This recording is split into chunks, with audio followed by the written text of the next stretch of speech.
Magsasalita to. Wala. Sinong mahal ni ate? Jomar. Grabe, binugin. Sinong magpapakasal kay ate? Jomar ay.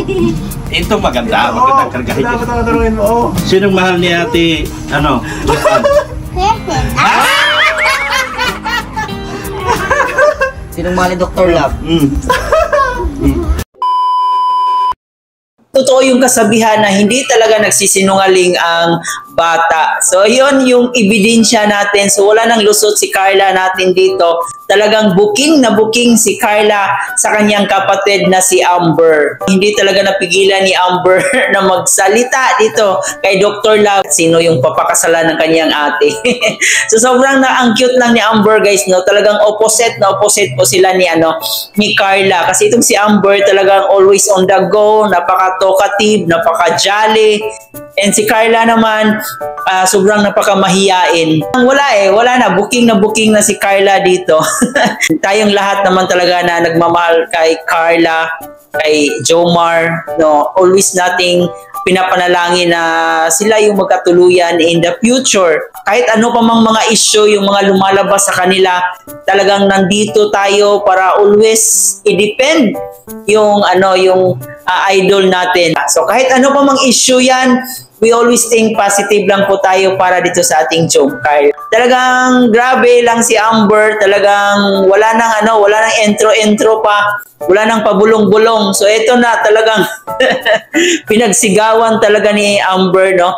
Nakikita ko rin kay Amber na close ito kay Papa Joms kasi every time na pupunta si Papa Joms sa bahay nilang Carla, talagang nakikita mo yung bonding ni Jomar at saka ni Amber. So talagang kasi si Amber, yung tipong bata na napaka-jolly, siya yung tipong batang masayahin lang palagi. Siya yung mini Carla kasi talagang magkahawig talaga sila ni Carla.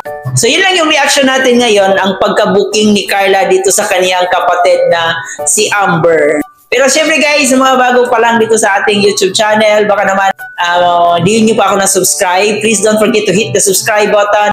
Isama nyo na rin po ang notification bell para mas updated po kayo every time na mag-upload po tayo ng panibagong reaction video dito sa ating Chloe TV.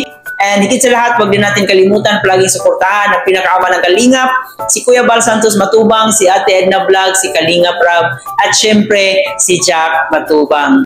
And suportahan din po natin ating Keyboys, Kalingap Partners, at ang ating mga charity vloggers sa Pilipinas. At syempre guys, dito na rin sa aking mga kasamahang Kalingap Reactors, lalong-lalo na po ang Karepa. And dito nga po, no, bago natin i-end ang reaction video na to, gusto ko lang kayong pakikiligin at patawanin muli sa part 55 kung saan dito sinurpresa nila si Papa Joms ng kanyang panibagong NMAX. So sobrang kinilig talaga ako guys nung sinabi na ni Papa Joms yung salitang okay lang na wala itong mga bagay na to, ang importante hindi mawala si Carla. Kaya ngayon, bago ko tapusin, gusto kong iwanan ito sa inyo. Panoorin natin muli ang ilang eksena, ang ilang nakakakilig na eksena sa part 55. Kaya naman guys, ngayon, panoorin muna natin itong mga nakakakilig at nakakatawang eksena sa part 55. Thank you May motor na tayo. Pwede na kita. Sa atin yun. Pwede na kita ng atin. Apot lang sa room. Sige po. Sige po. Pwede ko bang basahin? Baka dito baka makulong tayo dito bro. Sige po. Isa lang po. Totoo nga. Sige lang po. Sige po. Ano po ito? Tawaran ko po sa gray and black, oh.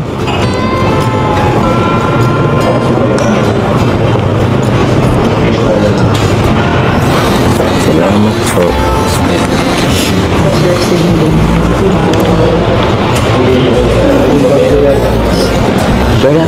Bayad na ba ito? Hindi po po. Ikaw po magbabayad niya. Seryoso? Joke lang po. Ha? Bayad na po ba ito? Ay, hindi pa nga. Sige.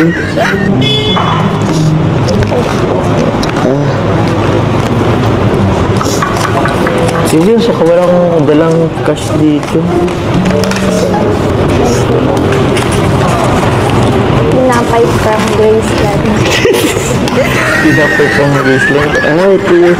Seryoso ka? Sa'yo pinadala? Wow. Eh, grabe. Sure ka dyan? Makakaya naman, Carla. Di na, baka ano, di naman kasi pinilit mo sila. Di mo nagbigay sa'yo. Utang niyo po ito ah. Utang ko yun sa'yo?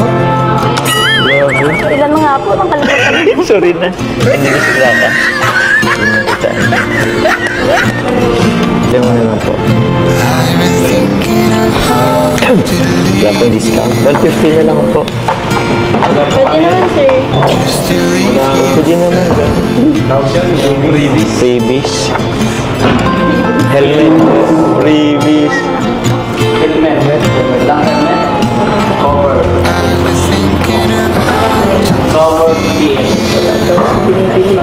Wala. Nasibili. Ito lang po yung motor niyo po. Oh. Ha? Yan na po. Ito na yun? Wow! Grabe, ang ganda. Grabe, hindi ko makapaniwala. Thank you. Thank you, Carla. Sobrang salamat kasi hindi ko expect. Ay, pang bihira. Thank you very much. Pwede bang makahingi lang ng request? Makayakap man lang. Natutuwa lang ako. Pwede ba? Thank you, salamat. Thank you very much. Kasi dami mo ng surprise sa akin. Wala po yun. Galing din naman po yun sa mga humahangat po sa inyo. Oo, salamat. Pero salamat na rin sa'yo. Kasi mula noon hanggang ngayon, grabe ka mag-ano. Lagi mo akong sinusurpresa. Kaya yun, maraming salamat. Pero, yung mga bagay na yan, okay lang yan kahit mawala yan. Basta ikaw lang huwag mawala.